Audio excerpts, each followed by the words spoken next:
कई रविवार पहले हम भगवान के नाम के प्रति जो अपराध होते हैं,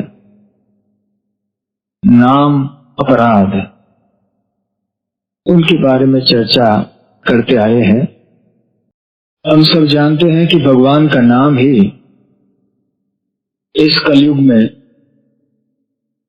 हमें भगवत साक्षात्कार कराने का मार्ग है।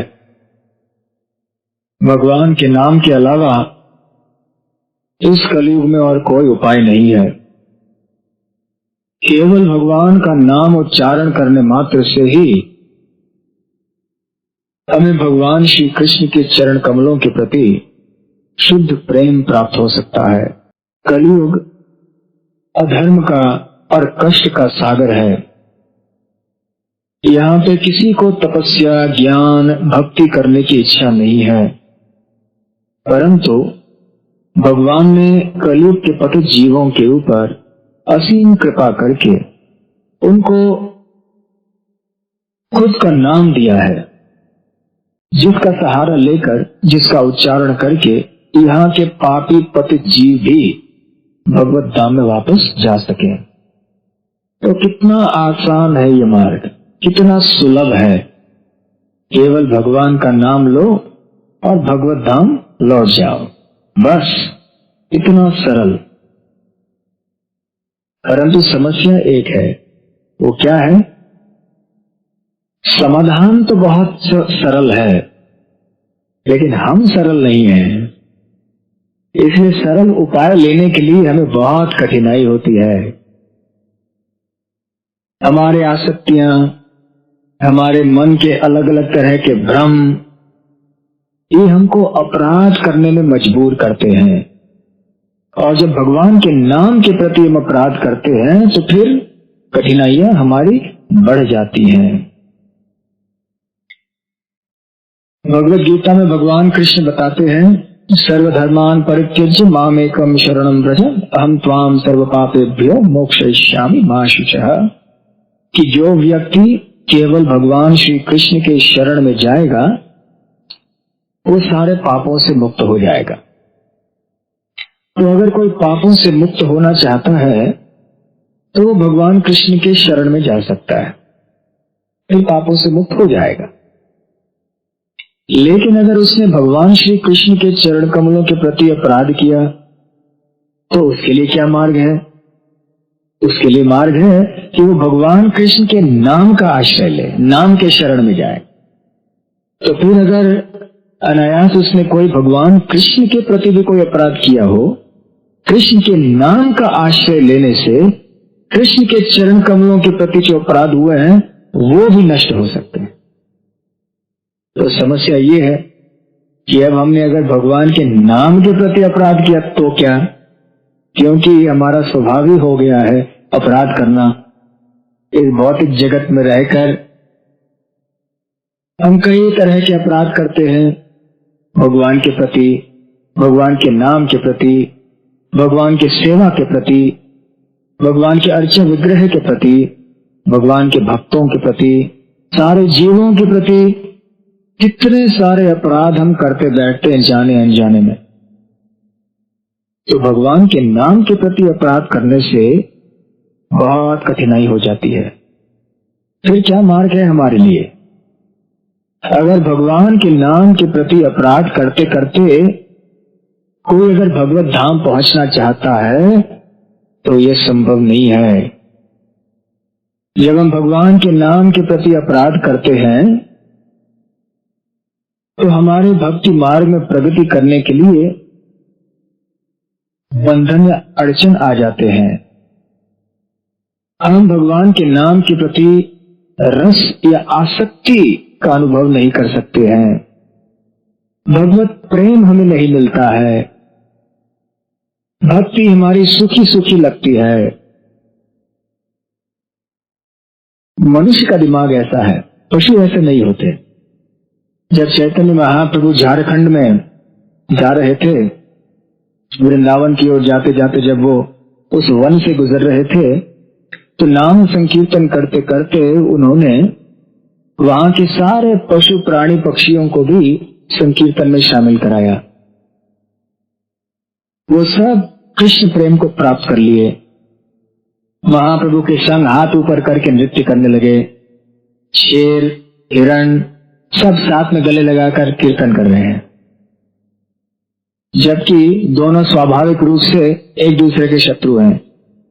लेकिन नाम संकीर्तन के प्रभाव से दोनों आलिंगन करके प्रेम के आंसू उनकी आंखों से बहाते बहाते वो कीर्तन कर रहे थे, क्योंकि उनके मन में अपराध की भावना नहीं है। लेकिन मनुष्य समाज में इसके बारे में सोचना आवश्यक है। भगवान के नाम के प्रति हमने देखा है कि 10 नाम अपराध हैं। इनमें से कितने नाम अपराधों के बारे में हम चर्चा कर चुके हैं? 8। बहुत अच्छी स्मृति शक्ति है सबकी। कई रविवार पहले ये बातचीत हो गई थी। तो 8 नाम अपराधों के बारे में हम चर्चा कर चुके हैं। अब रहे अंतिम 2, 9वां और 10वां। तो आइए हम सुनने का प्रयास करते हैं ये 2 नाम अपराध कौन से हैं। 9वां नाम अपराध, अशब्दधाने विमुखेति अश्रिण्वति यश्चोपदेशः शिव नामापराधः।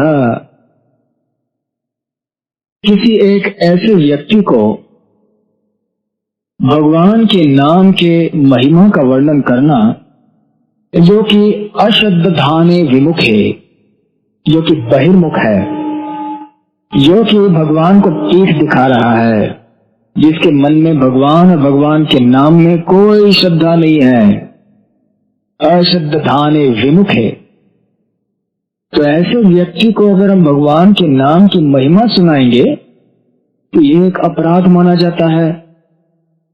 खास करके ऐसे लोगों के लिए जिनको बिल्कुल रुचि नहीं है इस विषय में, जो सुनने के लिए तैयार नहीं है, हम जबरदस्ती इनको सुनाने लगते हैं। जिनको वास्तव में न तो कोई ज्ञान है, न कोई नम्रता है, न कोई वैष्णवों के प्रति या भगवान के प्रति कोई आदर की भावना है, ऐसे लोगों को हमें नहीं सुनाना चाहिए भगवान का नाम। भगवान का नाम सुना सकते हैं, लेकिन नाम के महिमा जो है इसके बारे में नहीं सुनाना चाहिए। तो इसका कारण क्या है? इसका कारण है कि जो लोग अश्रद्धालु हैं वो अज्ञान के कारण अश्रद्धालु हैं, और अज्ञान की वजह से उनके मन में द्वेष, अहंकार इत्यादि उत्पन्न हो जाता है। और साधारण तौर से देखा जाता है कि कई लोग भगवान से द्वेष करते हैं। अगर आप उनको भगवान की महिमा के बारे में कुछ सुनाना चाहेंगे, उनको गुस्सा आता है।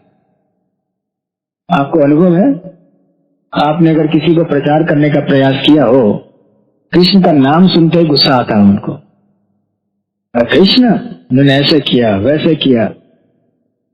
जब प्रहलाद ने हिरण्यकश्यप को भगवान विष्णु के बारे में उपदेश देने का प्रयास किया तो हिरण्यकश्यप खुश होकर और कहो नहीं कहने लगे। हिरण्यकश्यप को आया गुस्सा। पहली बार तो उन्हें लगा कि विष्णु के जासूस आकर मेरे बच्चे का मन खराब कर रहे हैं। तो षण्डमर को उन्होंने सख्त चेतावनी दी कि आज से खबरदार, जरा सावधान रहना, कोई जासूस गुरुकुल में नहीं आए। दूसरी बार जब वही हुआ तो उनको बहुत गुस्सा आया। अपनी गोदी से प्रहलाद को निकाल दिया, हटा दिया, धक्का मार के निकाल दिया। और जब प्रहलाद ने विष्णु के बारे में प्रचार करना बंद नहीं किया और हिरण्यकश्यप ने इतना सब प्रयास करने के बाद भी प्रहलाद की मृत्यु नहीं हुई, तो हिरण्यकश्यप के मन में नाना प्रकार की भावनाएं उमड़ रही थीं। एक था भय, दूसरा था भ्रम कि हो क्या रहा है, मैं इतना सब करने का प्रयास कर रहा हूं और ये बच्चा मर ही नहीं रहा है। हो सकता है कि यही बच्चा मेरे मृत्यु का कारण बन जाए। और आगे चल के भी जब प्रहलाद विष्णु के बारे में कहते गए तो हिरण्यकश्यप ने क्या कहा? अरे विष्णु विष्णु विष्णु, ये क्या रखा है विष्णु? कहाँ है तुम्हारा विष्णु?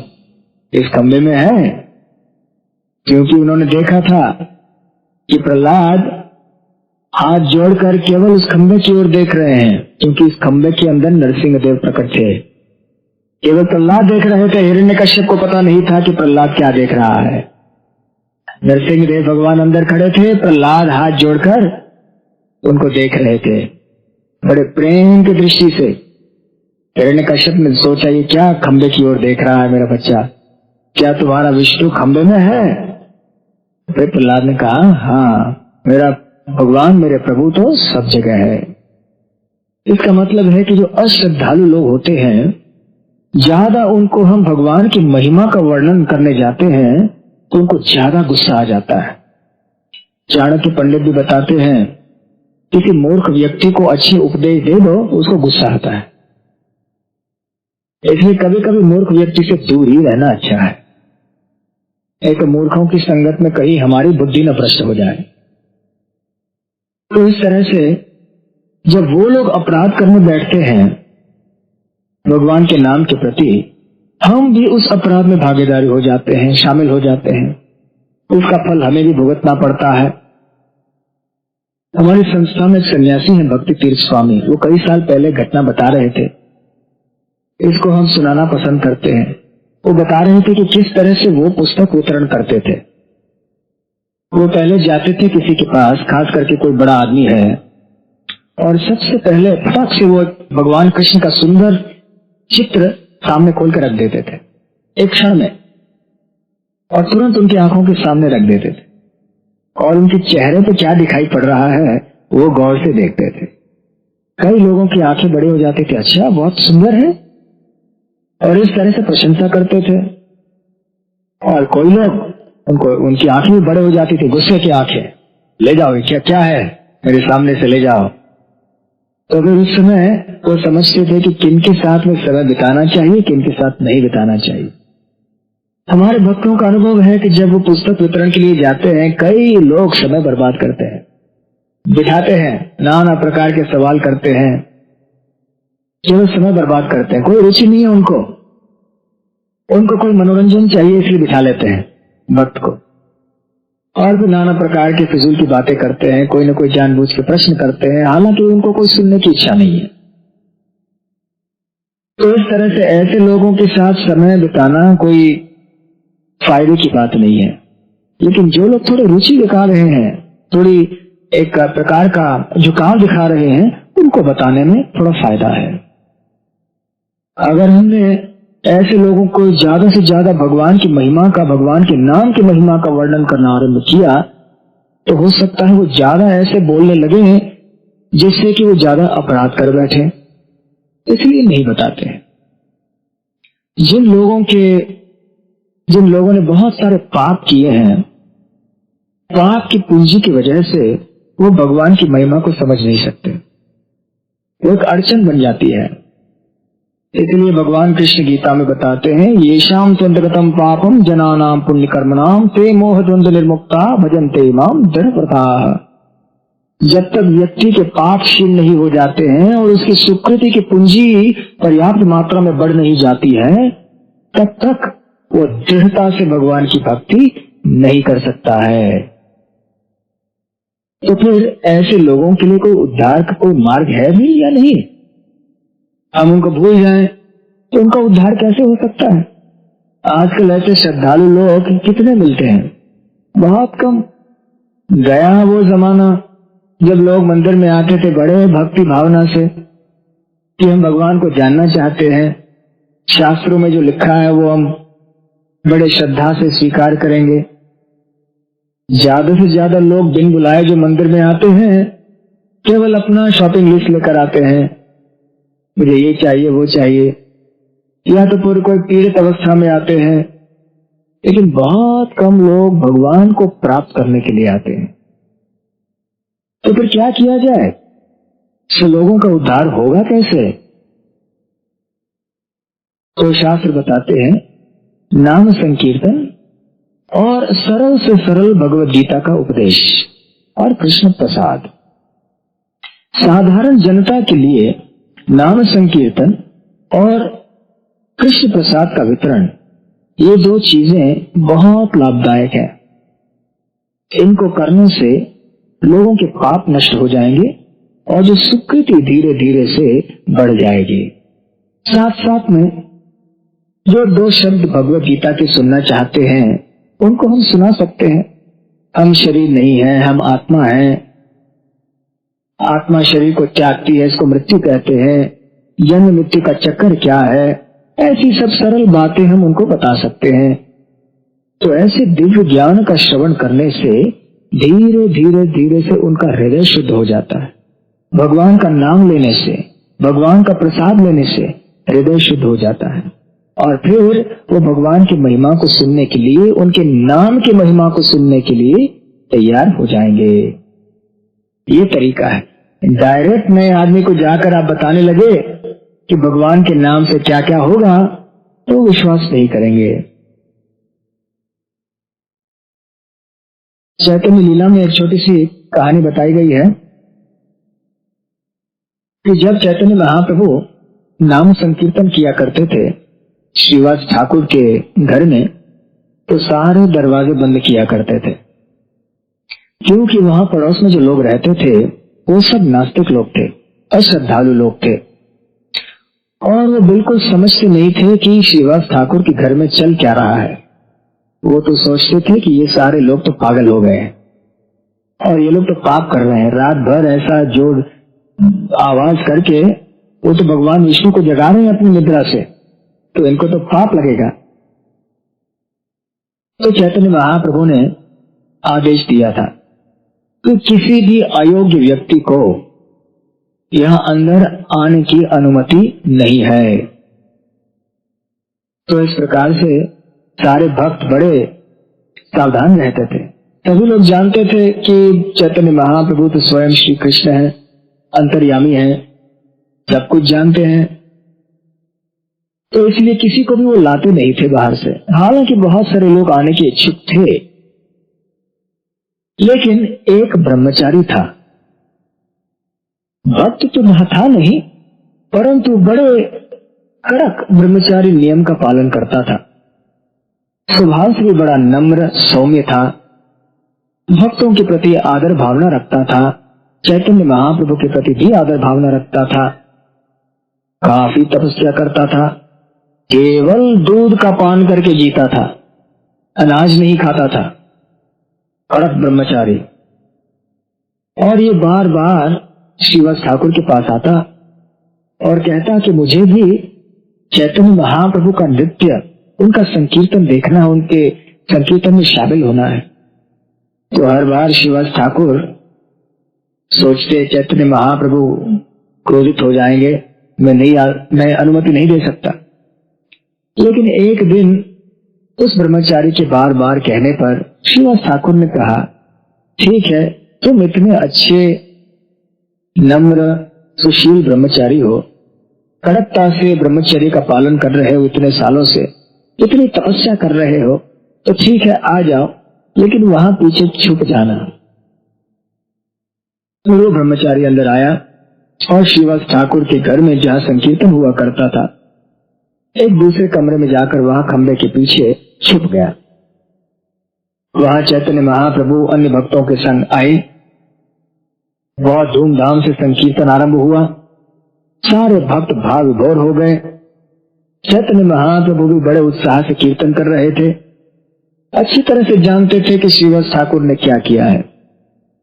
परंतु बीच में अचानक उन्होंने संकीर्तन रोक दिया और कहने लगे, यहाँ ऐसा कोई व्यक्ति अवश्य है जिसको यहाँ नहीं होना चाहिए।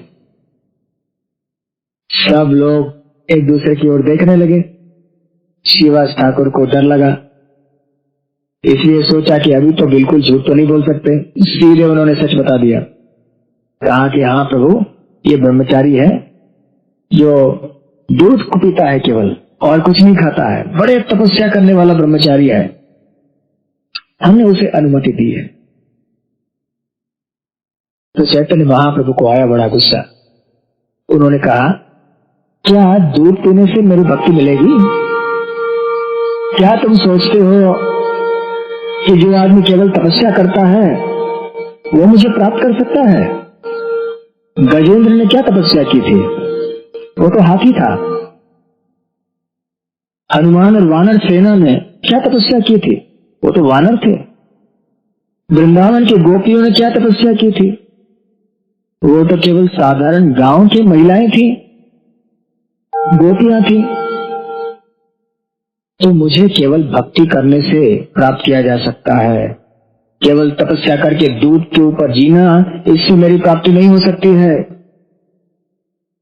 बाहर निकाल लो उस ब्रह्मचारी को।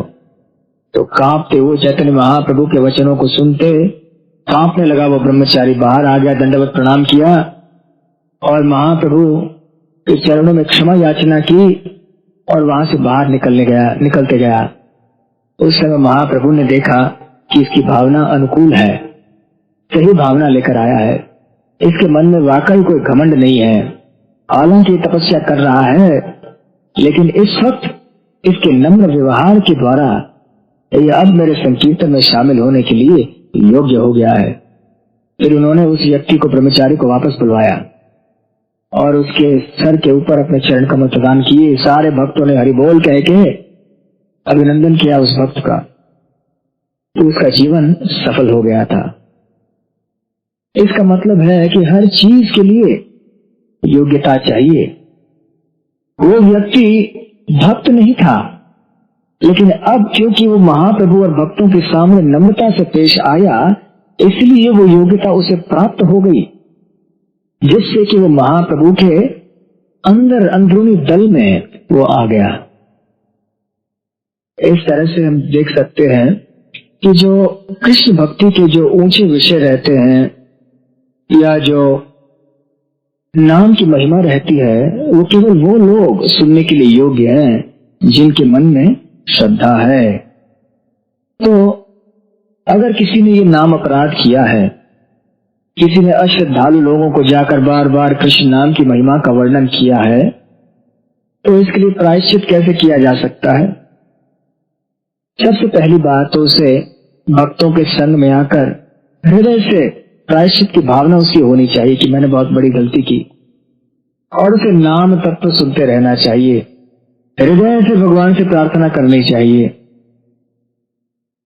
आपको स्मरण होगा कि ये जो पश्चाताप की भावना है हृदय में, ये सारे 10 अपराधों के लिए यही एक प्रायश्चित है। जो व्यक्ति ऐसे पश्चाताप की भावना रखेगा अपने हृदय में, वो बहुत ही जल्दी इस अपराध से मुक्त हो सकता है।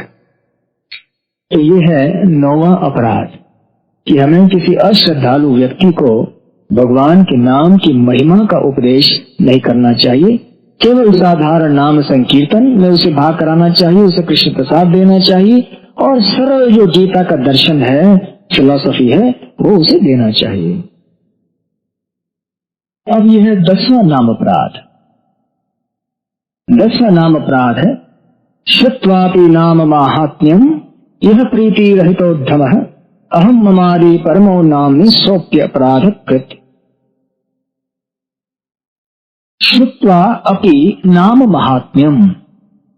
श्रुत्वा अपि मतलब अगर कोई सुनता भी है, क्या सुनता है?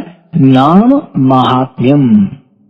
भगवान के नाम की महिमा को सुनने के बाद भी यह प्रीति रहित, उसके मन में प्रीति या श्रद्धा भगवान के नाम के प्रति जागृत नहीं होती है, तो क्या है? अधमः। वो अधम है, वो पतित व्यक्ति है। अहम ममादि परमो नाम्नि सो अपि अपराध कृत। और साथ साथ अहम और मम, इन 2 चीजों का शिकार हो जाता है। अहम ये अहमता, मैं ये मैंपन, मैं ये हूं, मैं वो हूं, और मम मेरा, ये मेरा है, ये घर मेरा है, ये कुटुंब मेरा है, ये धन मेरा है। जनस्य मोहोयम अहम ममेति। ये अहम और मम, अहमता और ममता, ये शारीरिक भावना या चेतना का लक्षण है, देहात्म बुद्धि।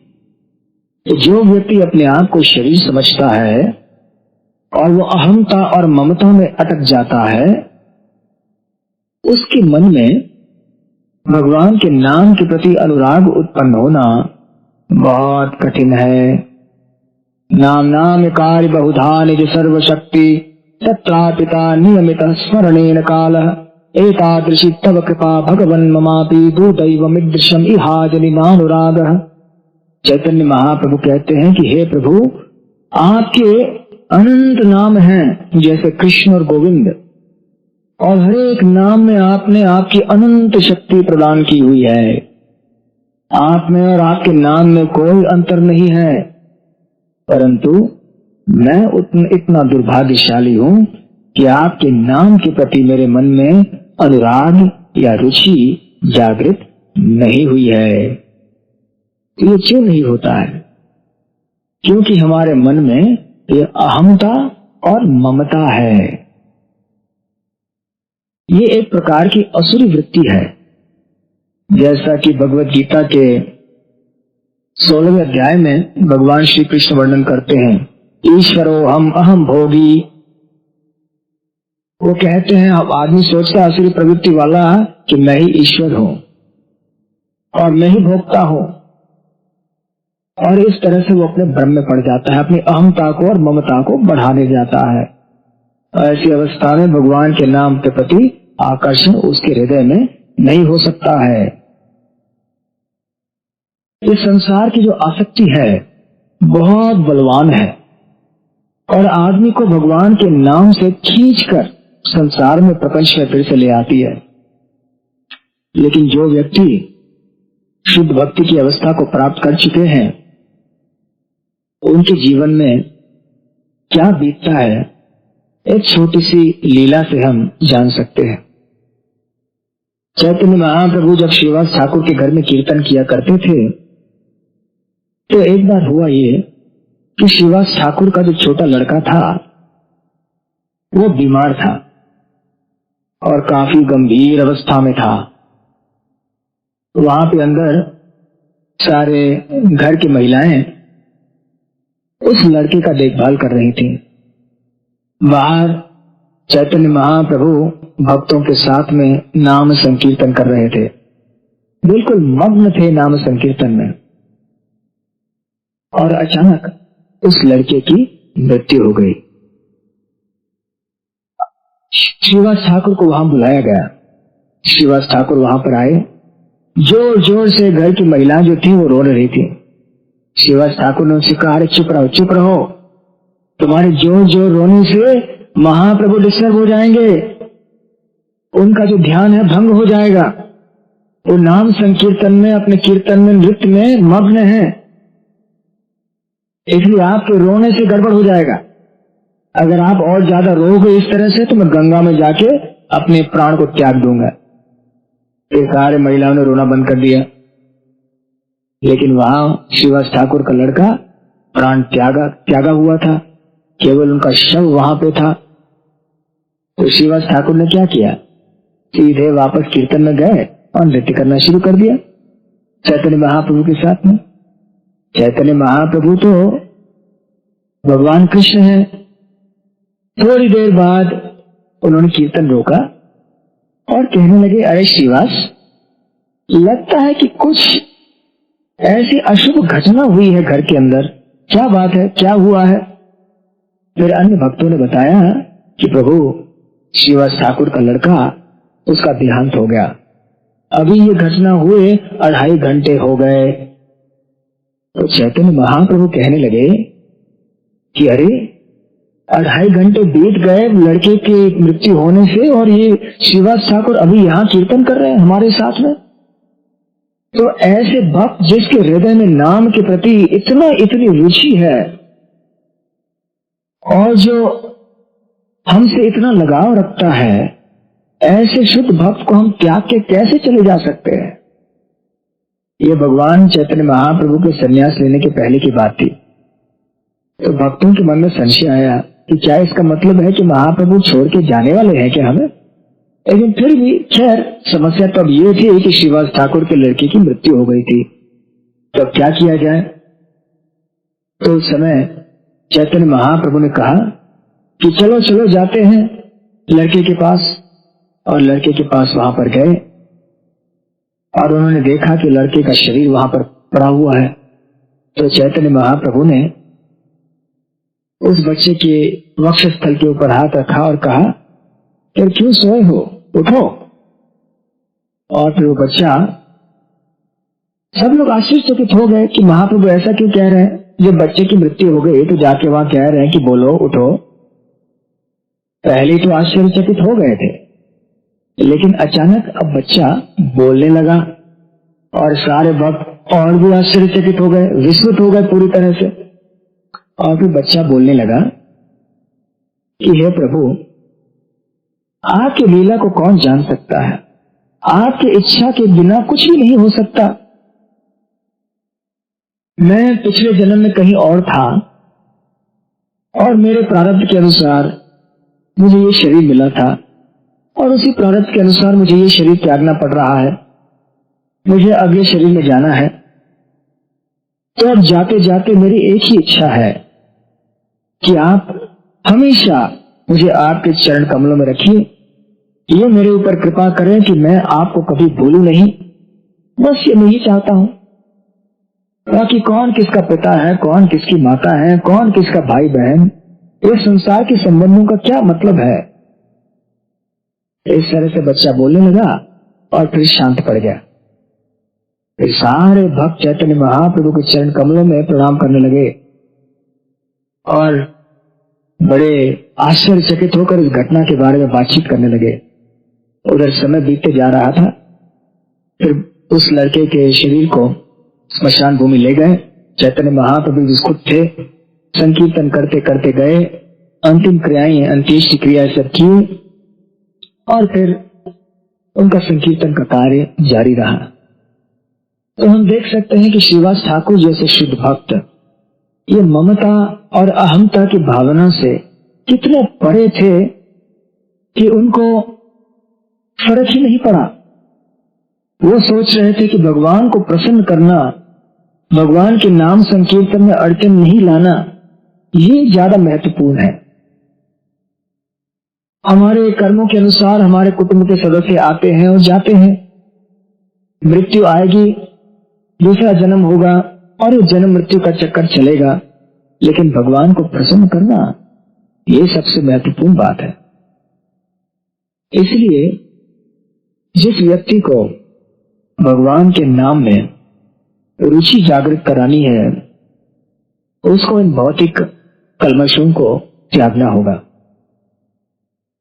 भगवान का नाम लेने से भौतिक आसक्तियां कट जाती हैं। जब तक भौतिक आसक्तियां कटती नहीं है, भगवान का नाम नहीं ले सकते। तो फिर कहां से शुरुआत करें? भक्तों के संग से। जब हम केवल भक्तों के प्रिय हो जाते हैं, भक्तों से कुछ संबंध जोड़ लेते हैं, तो भगवान हमारे ऊपर कृपा करते हैं, जिससे कि हमारे हृदय के अंदर जो भौतिक आसक्तियां हैं वो कम हो जाती हैं, जिससे कि हम भगवान का नाम उच्चारण कर सकते हैं। इसके बारे में भी चैतन्य महाप्रभु की लीला है। जब चैतन्य महाप्रभु संन्यास लेकर जगन्नाथपुरी में निवास किया करते थे, तो अलग अलग भक्तों के घर में प्रसाद का सेवन करने के लिए जाते थे। तो एक बार सार्वभौम भट्टाचार्य ने उनको बुलाया प्रसाद के लिए और वहां पर खुशी से गए महाप्रभु। वहां पर सार्वभौम भट्टाचार्य और उनकी पत्नी ने बहुत सारे पदार्थ बनाए थे और इतनी बड़ी मात्रा में कि चैतन्य महाप्रभु इस दृश्य को देखकर आश्चर्यचकित हो गए और कहा कि अगर 100 लोगों ने 10 दिन से भी पकाया होगा तो इतना सब नहीं बनाया था होगा, लेकिन आप दोनों ने केवल 6 घंटे में इतना सब बना दिया। तो सार्वभौम भट्टाचार्य कहने लगे कि जिस व्यक्ति की कृपा से ये हुआ है वही व्यक्ति अब खाने वाले हैं, इसलिए इसमें कोई आश्चर्य की बात नहीं है, तो कृपया आप इसे ग्रहण कीजिए। महाप्रभु ने कहा कि मैं इतना सब भोजन कैसे खा सकता हूं, ये तो 10 आदमी के लिए भी ज्यादा हो जाएगा। तो सार्वभौम भट्टाचार्य ने कहा कि जब आप वहां मंदिर के अंदर रोज 56 भोग खा सकते हैं, तो फिर यहाँ क्यों नहीं खा सकते थोड़ा सा भोजन? तो भगवान के भक्त जो होते हैं हमेशा भगवान से ज्यादा बुद्धिमान होते हैं और भगवान को हमेशा हरा डालते हैं तर्क में। भगवान कुछ कहते हैं तो भक्त के पास इससे कोई इच्छा तुराई की उत्तर रहती है। तो फिर महाप्रभु बैठे, प्रसाद लेना आरंभ किया। अभी सार्वभौम भट्टाचार्य के लड़की का नाम था साथी, और साथी के पति का नाम था अमोघ। अब ये अमोघ जो है वो ब्राह्मण तो था, लेकिन भगवान का भक्त नहीं था, और उसके हृदय में संशय भावना हमेशा रहा करती थी। तो सार्वभौम भट्टाचार्य इस बात को अच्छी तरह से जानते थे, इसलिए वो बड़े सतर्क थे। हमेशा दरवाजे की ओर उनकी नजर जा रही थी, और वहां से हमेशा वो देखते थे, लाठी हाथ में थी उनकी, कहीं अमोघा अचानक चले न आए और कुछ उल्टी बातें कह न डाले। लेकिन जब सार्वभौम भट्टाचार्य चैतन्य महाप्रभु की सेवा में मग्न थे, इधर उधर कुछ लाने में गए, तो अमोघा ने मौका देख लिया और जल्दी से अंदर चले आया कमरे में। और उसने देखा, अरे जो निंदक व्यक्ति होता है, निंदा करने के लिए जिसकी आदत होती है, वो कोई ना कोई कारण हमेशा ढूंढता है। तो उन्होंने कहा, अरे देखो तो सही, इतना सारा भोजन यहाँ है, ये तो 10 आदमी के लिए भी ज्यादा है, और ये एक सन्यासी इतना भोजन ले रहे हैं। तो तब तक सार्वभौम भट्टाचार्य अंदर आए, देखा कि अरे कम्बक आ गया अंदर, और ये बोल रहा है, लाठी उठाई और उसके पीछे करने लगा। लेकिन सार्वभौम भट्टाचार्य बेचारे बूढ़े थे और अमोघा जवान था, तो अमोघा तो तेजी से भाग के गया अपनी जान बचाने के लिए। उधर चैतन्य महाप्रभु के सामने सार्वभौम भट्टाचार्य आए, बड़े दुखी हो गए और अपना सर पीटने लगे। चैतन्य महाप्रभु के चरण कमलों में बहुत क्षमा याचना करने लगे। और जब सार्वभौम भट्टाचार्य की पत्नी को जब पता चला, तो वो अपना वक्षस्थल पीटने लगी, कहने लगी, मेरी बच्ची जो है विधवा हो जाए, यही अच्छा है। हमारे घर में भगवान की निंदा करने वाला आदमी आया, ये हमारे सारे कुल के ऊपर एक कलंक आ गया, अभी नहीं चाहिए ऐसे दामाद। और नाना प्रकार के बुरे शब्द सार्वभौम भट्टाचार्य अपने दामाद को कहने लगे। इसको सुनकर चैतन्य महाप्रभु हंसने लगे और कहने लगे, कोई बात नहीं, अमोघा तो बच्चा है। बच्चा तो था नहीं, लेकिन उम्र से जवान था, इसलिए चैतन्य महाप्रभु ऐसे कहते थे। और कहने लगे, वैसे भी जो बोल रहा है वो ठीक ही बोल रहा है ना, इतना सब भोजन ये तो 10 आदमियों के लिए है, तो कोई बात नहीं है। उधर अमोघा दूर चला गया, घर में वापस लौट के नहीं आया, रात को कहीं और रह गया। तो चैतन्य महाप्रभु ने प्रसाद लिया, सार्वभौम भट्टाचार्य को बहुत सांत्वना दी, लेकिन सार्वभौम भट्टाचार्य मान नहीं पाए। रात भर बड़े उदास थे, सोच रहे थे या तो मैं मेरे दामाद की हत्या कर दूं या मैं खुद अपनी हत्या कर दूं। लेकिन फिर सोचने लगे, नहीं, दोनों पाप है, दोनों ब्रह्म हत्या है, इसलिए उचित नहीं है। लेकिन अगर भगवान ही कुछ करे उसके साथ, तो फिर मैं इस अपराध से मुक्त हो सकता हूं, क्योंकि मेरे घर में भगवान के चरण कमलों में इतना बड़ा अपराध हुआ। तो जब सुबह हुई तो सार्वभौम भट्टाचार्य को खबर मिली कि अमोघा को रात में एक बहुत भयंकर बीमारी हो गई है और उसकी अवस्था काफी गंभीर है, मृत्यु के शैया पे लेटा हुआ है। सार्वभौम भट्टाचार्य को बड़ा आनंद हुआ। कौन ऐसे आदमी है जिसको अपने दामाद की गंभीर बीमारी की खबर सुनकर आनंद होता है? सोच लगा कि देखो, हर दुष्ट आदमी को अपने कर्म का फल मिलता है। और दोनों पति पत्नी बड़े खुश हो गए कि ठीक है, चलो पाप से तो कम से कम मुक्त हो जाएगा।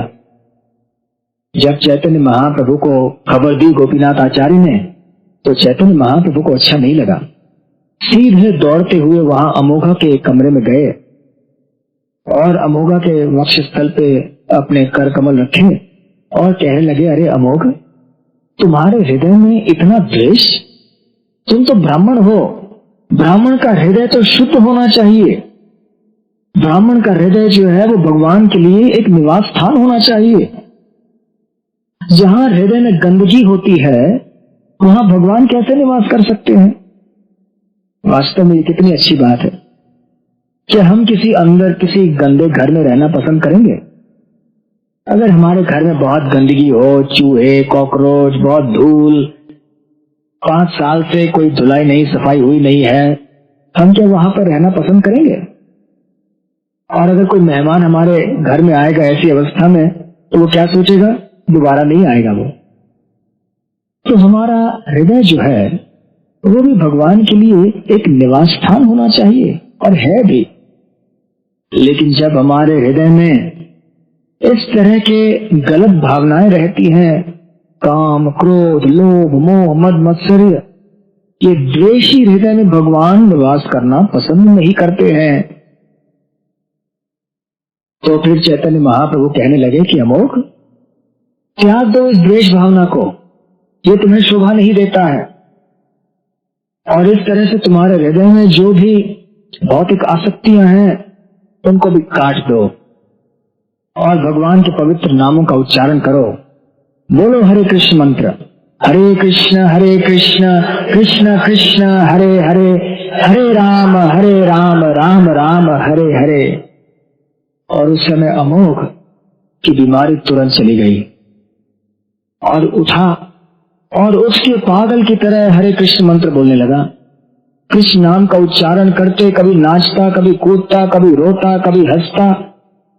सारे भक्तों ने देखा तो आश्चर्यचकित हो गए सब लोग कि कहां वो देशी अमोघा जो हमेशा भक्तों की निंदा करता था, यहां तक कि भगवान की भी निंदा करता था, चैतन्य महाप्रभु कभी उन्होंने नहीं छोड़ा, आज ये भाव विभोर होकर प्रेमावेश में आकर नाम संकीर्तन कर रहा है।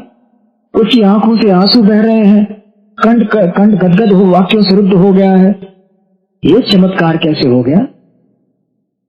जब सार्वभौम भट्टाचार्य ने ये बात सुनी तो वो महाप्रभु के पास आए कि हे प्रभु, आपने ऐसा क्यों किया? इसको मर जाना चाहिए था। मेरे घर में आके उसने आपके चरणों के प्रति इतना बड़ा अपराध किया। तो महाप्रभु कहने लगे कि अरे सार्वभौमा, अपने आप को संभाल लो। आखिर ये तो है तरुण बच्चा है और आप उसके पिता तुल्य हो, और पिता जो होता है कभी अपने बच्चे के जो अपराध है उनको गंभीरता से नहीं लेता है। इसलिए इसकी गलती को क्षमा कर दो, कोई बड़ी गलती नहीं की इसने, और अब तो ये भक्त बन गया है, इसलिए अभी आप इसको स्वीकार करो। इस तरह से सार्वभौम भट्टाचार्य ने अमोघ को फिर से स्वीकार कर लिया और अमोघ भगवान कृष्ण के शुद्ध भक्त बन गए। इससे हम देख सकते हैं कि जो भगवान के बहुत भक्तों के करीब आ जाता है, भगवान की कृपा उसके ऊपर भी आ जाती है। जब अन्य वैष्णवों ने चैतन्य महाप्रभु से पूछा कि आपने ऐसा चमत्कार, ऐसी असीम कृपा अमोघा के ऊपर क्यों की, जबकि ये इतना द्वेषी आदमी है, तो महाप्रभु ने उत्तर दिया, बड़ा सुंदर उत्तर दिया। उन्होंने कहा कि सार्वभौम भट्टाचार्य मेरा अति प्रिय भक्त है, और जो मेरे भक्त के लिए प्रिय होता है या जो मेरे भक्त से संबंधित होता है वो मेरे लिए भी प्रिय होता है। अगर सार्वभौम भट्टाचार्य के घर में कोई कुत्ता भी होता तो वो कुत्ता का भी उद्धार न कर देता, क्योंकि वो सार्वभौम भट्टाचार्य का कुत्ता है। तो फिर उसके दामाद का उद्धार में कैसे नहीं करता?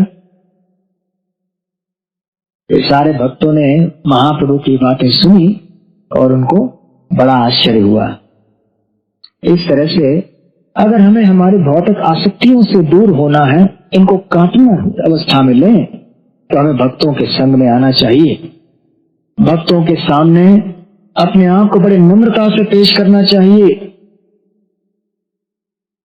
बिल्कुल बाहर का जो अहंकार है, बाहर में जब हम भगवान के सामने आते हैं, भगवान के मंदिर में भक्तों के साथ में आते हैं, तो हमारे केवल एक ही पद है। वो क्या है? गोपी भर्तु पद कमलयोर दास दासान दास। कि हम केवल भगवान हम ऐसी भावना बनाए रखें कि ये अहंता और ममता की भावना से हम मुक्त हो सकते हैं। तो जो व्यक्ति ये इस प्रकार की अपराध करता है 10वां अपराध, उसे भी भक्तों के संग में आकर भगवान के नाम के बारे में बड़े श्रद्धा से सुनना चाहिए। फिर उसके हृदय के अंदर जो भी आसक्तियां हैं वो सब नष्ट हो जाएंगे। ये तो हुए 10 नाम अपराध, लेकिन एक और है, आप जानते हो वो क्या है? वो एक अपराध इन 10 अपराधों में नहीं आता, लेकिन ये नाम अपराध बड़ा खतरनाक है, क्योंकि ये नाम अपराध करने से सारे अन्य अपराध हो जाते हैं। ये जो 11वां अपराध है ये अन्य 10 अपराधों की जननी है, माता दूसरे 10 अपराधों को जन्म देती है। और वो क्या है? ध्यान पूर्वक जप नहीं करना। इससे नाना प्रकार के भ्रम उत्पन्न होते हैं, नाना प्रकार से व्यक्ति मोहित हो जाता है। और जब व्यक्ति भगवान का नाम लेता है लेकिन ध्यान से नहीं लेता, तो फिर क्या होता है कि धीरे धीरे से उसके मन में संसार की भोग की भावनाएं बढ़ जाती हैं। कभी कभी भक्त ये पूछते हैं प्रश्न कि हम इतने सालों से भगवान का नाम का जाप करते हैं और हम सुनते हैं कि शास्त्र में बताया है कि नाम का जाप करने से हृदय शुद्ध हो जाता है, भोग की वृत्ति कम हो जाती है, तो हमारे साथ ऐसा क्यों हो रहा है कि भोग की वृत्ति कम होने के बजाय बढ़ती जा रही है? इसका कारण है कि हम ध्यान से जप नहीं कर रहे हैं, और ध्यान से जप नहीं करने की वजह से भोग वृत्ति बढ़ जाती है। नाना प्रकार की वासनाएं उमड़ आती हैं हमारे मन में, और सूक्ष्म भोग की भावना भी बढ़ जाती हैं। पूजा, लाभ, प्रतिष्ठा, इसके पीछे भक्त भागने लगता है। अगर भी उसने स्थूल रूप से भोग करने की वृत्ति से विजय प्राप्त कर लिया हो, फिर भी सूक्ष्म भोग का शिकार बन जाता है। सूक्ष्म भोग मतलब क्या है? कि लोग आके मेरे पैर पड़ें, लोग मेरी प्रशंसा करें, समाज में मेरा बड़ा नाम हो जाए कि मैं बहुत बड़ा भक्त हूं, तो ये भी सूक्ष्म भोग है। तो ऐसी भावनाएं व्यक्ति के मन में आ जाती हैं क्योंकि वो ध्यान से जप नहीं करता है। श्री भक्ति विनोद ठाकुर बताते हैं कि ध्यान से जप नहीं करना, इसको प्रमद कहते हैं। मद मतलब पागलपन, प्रमद मतलब प्रकृष्ट रूपेण मत, मतलब अति जब पागलपन बढ़ जाता है तो उसको प्रमद कहते हैं। तो जब व्यक्ति ध्यान से जप नहीं करता है तो ये एक तरह का पागलपन है। ऐसा क्यों? इतने कठोर शब्द में क्यों इसे ऐसे बताया गया है? जब हम भगवान का नाम लेते हैं तो स्वयं भगवान हमारे जिह्वा पे उपस्थित होते हैं। हम जब नाम लेते हैं तो हम भगवान को निमंत्रण दे रहे हैं, उनसे प्रार्थना कर रहे हैं कि हे प्रभु, नाम रूप में कृपया आप मेरे सामने प्रकट होइए। और जब भगवान प्रकट होते हैं नाम रूप में तो हम ध्यान नहीं देते, तो क्या ये पागलपन नहीं है? समझ लीजिए कि आपने आपके घर में प्रधानमंत्री को बुलाया है और प्रधानमंत्री सीधे दिल्ली से आपके घर में बेलगाम में आए विशेष हवाई जहाज में, और आपके घर पे छत पे वो हेलीकॉप्टर में आए, बेलगाम के हवाई अड्डे पर भी नहीं गए, सीधे आपके घर के छत पे आए हेलीकॉप्टर से, और फिर आपके घर में आए। और जब वो आपके घर में आए तो आप इधर देख रहे हैं, उधर देख रहे हैं, प्रधानमंत्री आपके सामने है, दिल्ली से खास आपको मिलने आए हैं, और आप इधर देख रहे हैं, उधर देख रहे हैं, किसी चौथे आदमी से बात कर रहे हैं। तो क्या ये पागलपन नहीं है? तो उसी तरह से जब भगवान का नाम लेते हैं तो भगवान को हमने बुलाया है, आइए हमारे जिह्वा पे आप उपस्थित होइए। भगवान आ गए नाम रूप में, और फिर हम ध्यान नहीं देते हैं भगवान के नाम को। कहते हैं आपके लिए समय नहीं है, हमारा मन कहीं दूसरे विषय पे जाके मग्न हो चुका है कि मेरे व्यवसाय में क्या हो गया, मेरे घर में समस्या क्या हो गई, आज भोजन के लिए क्या है। नाना प्रकार की इच्छाएं या भावनाएं या विचार हमारे मन में आने लगती हैं। इसलिए भक्ति विनोद ठाकुर इसको प्रमद कहते हैं। तो कहते हैं कि 3 प्रकार के प्रमद होते हैं। एक है औदासीन्य, मतलब हम जब भगवान का नाम लेते हैं उदासीन होकर, मतलब ज्यादा परवाह नहीं, कोई उत्साह नहीं, बस लेने के लिए ले रहे हैं नाम। ये क्यों होता है?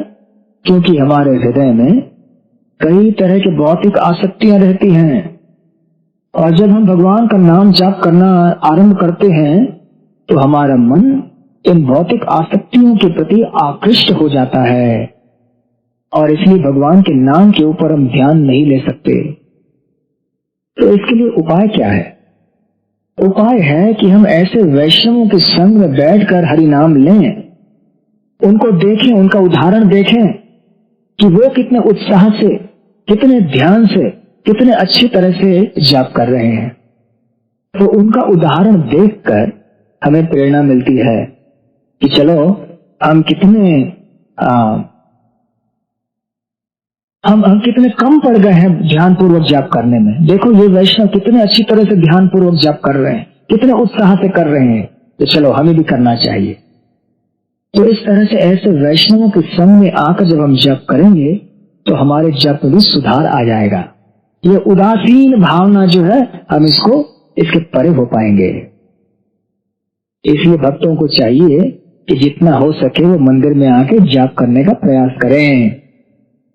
मंदिर में आके जाप करना और अपने घर में बैठ के जाप करना, इससे बहुत अंतर हो जाता है। हाँ, ये संभव शायद नहीं हो कि हर भक्त हर दिन आए, परंतु जहां तक हो सके हफ्ते में 2 दिन, हफ्ते में 3 दिन, भले 1 घंटे भी क्यों ना हो, हम भगवान के भक्तों के साथ मंदिर में बैठकर अगर जाप करेंगे और उनका उदाहरण देखेंगे कि ये कितने अच्छी तरह से जाप कर रहे हैं अन्य भक्त, तो हमको प्रेरणा मिलेगी। फिर हम उदासीन वृत्ति को त्याग पाएंगे। दूसरे तरीका जिससे कि हम ध्यान पूर्वक जाप नहीं करते या प्रमद का दूसरा एक भाग है जड्य। जड्य मतलब आलस। हमारी बुद्धि भी बहुत आलसी हो जाती है।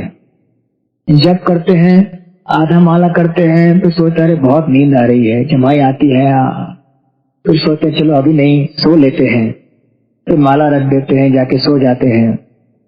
फिर इस तरह से क्या होता है कि हमारे मन में भी भगवान के नाम के प्रति आकर्षण उत्पन्न नहीं हो पाता है।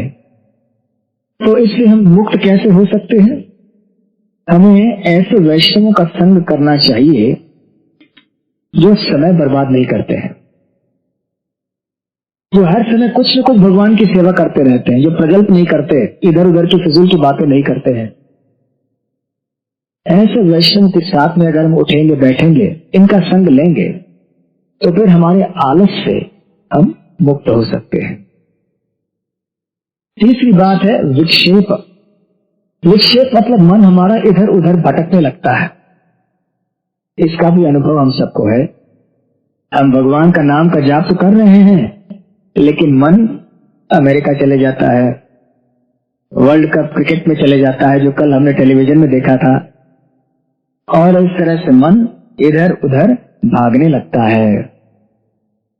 तो भक्ति विनोद ठाकुर बताते हैं कि इससे दूर होने के लिए हमें बड़े ध्यान से इन भौतिक आकर्षणों को दूर करना चाहिए हमारे मन से, और हमारा उत्साह बढ़ाने के लिए जो भी बड़े बड़े उत्सव मनाए जाते हैं भगवान के मंदिर में, उनमें हमें शामिल होने चाहिए। जैसे जन्माष्टमी है, गौर पूर्णिमा है, रामनवमी है, इन सारे उत्सवों में भाग लेकर हमारे अंदर फिर से वो उत्साह आ सकता है। नरोत्तम दास ठाकुर कहते हैं, माधव तिथि भक्ति जननी। जो भगवान के उत्सव होते हैं वो भक्ति की माता है, भक्ति की जननी है। इस तरह से हमारे हरि नाम के जप में हम पुनः उत्साह जागृत करा सकते हैं। तो हम जब अगली बार भगवान का नाम का जाप करेंगे हमें बड़े उत्साह से करना चाहिए।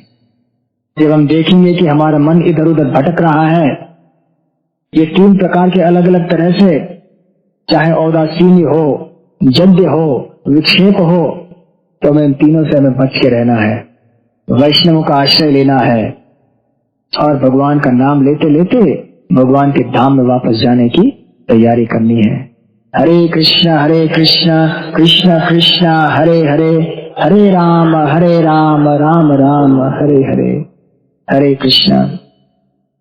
तो क्या आपके कोई प्रश्न है? सर मेरा प्रश्न है, ये despite of all the advancement in science and technology, man is still not concentrating his mind towards the Hare Krishna. Which are the physical things which always divert him towards the not getting the God of Hare Krishna and not getting the peace in his mind? All people mostly are without peace. Please let me tell and explain so I can also get the peace. Thank you, sir. आपका प्रश्न है कि आजकल के जमाने में विज्ञान की इतनी प्रगति हुई है, फिर भी लोग अशांत हैं, तो ऐसे अवस्था में व्यक्ति को मन की शांति कैसे प्राप्त करनी चाहिए? इसके लिए रामबाण उपाय है। वो है भगवान के भक्तों के संग में आना। बस आदौ श्रद्धा तथा साधु संग स्यात् भजन क्रिया। भजन क्रिया में हमें लग जाना चाहिए, भक्तों के संग में, ये सारी चीजें हो जाएंगी। ठीक है? और कोई प्रश्न? तो आपने उदाहरण दिया है कि घर गंदा है तो कोई भी नहीं आ सकता, लेकिन हमारे हृदय में सब काम तो भगवान कैसे आ सकता? हम आह्वान किए तो नहीं आएंगे क्योंकि उधर सब गंदा है ना, इसलिए साफ करना चाहिए। और साफ करने के लिए ये भगवान ने हमको डिटर्जेंट पाउडर दिया है। ये सर्फ और निरमा हमारे कपड़ों को धो सकते हैं, ये लक्स साबुन हमारे शरीर को धो सकता है, लेकिन अंदर जाके हृदय को क्या कौन सा साबुन धोएगा? ये है हरिनाम। हरिनाम लेने से हृदय शुद्ध हो जाता है, फिर भगवान आके वहां निवास करेंगे। जिस हद तक हमारा हृदय स्वच्छ होगा, उस हद तक भगवान वहां आकर निवास करना पसंद करेंगे। ठीक है? अरे आपने बोला है कि नामस्मरण के समय समझो मन में भगवान की कुछ लीलाएं सामने ऐसा मन में आती है, दूसरा कुछ विग्रह है भगवान पांडुरंग जी की वगैरह, तो वो उनके ऊपर ध्यान होना चाहिए कि सिर्फ भगवान के नाम के ऊपर ही ध्यान होना चाहिए? समझो हम वो फोर्सफुली लाते नहीं है, लेकिन आती है सामने, तो क्या हमने वो कंसंट्रेशन सिर्फ नाम पे ही करना है, क्या वो आते हैं तो अच्छा है? प्रभुपाद जी बताया करते थे कि हमारी पद्धति है नाम को सुनना, इसलिए हमारी सारी मानसिक शक्ति भगवान के नाम को सुनने के लिए इस्तेमाल किया जाना चाहिए। परंतु अगर भगवान का सुंदर रूप हमारे मन की आंखों के सामने आ भी जाए तो ये अच्छी ही बात है, परंतु कृत्रिम रूप से करने की आवश्यकता नहीं है। एक न एक दिन स्वाभाविक रूप से भगवान का सुंदर रूप, उनके गुण, उनकी लीलाएं हमारे हृदय में प्रकाशित हो जाएंगी केवल नाम लेने से। नाम, गुण, रूप, लीला, केवल भगवान का नाम लेने से भगवान के गुण, भगवान के रूप, भगवान की लीलाएं स्वतः प्रकट हो जाएंगी हमारे हृदय के भीतर। ठीक है?